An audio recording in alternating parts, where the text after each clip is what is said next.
আসসালামু আলাইকুম, কি অবস্থা? সবাই কেমন আছেন?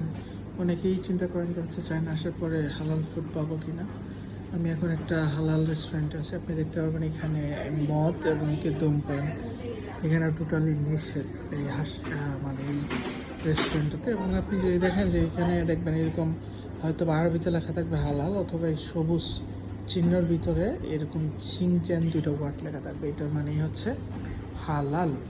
এবং এখানে লাইটিংয়ের জন্য হয়তো বা খুব বেশি আসতেছে না, but এই দোকানটা অনেক সুন্দর ডেকোরেশন, এই জন্য চিন্তা করলে আপনাদের সাথে একটু করে শেয়ার করি। খুবই সুন্দর।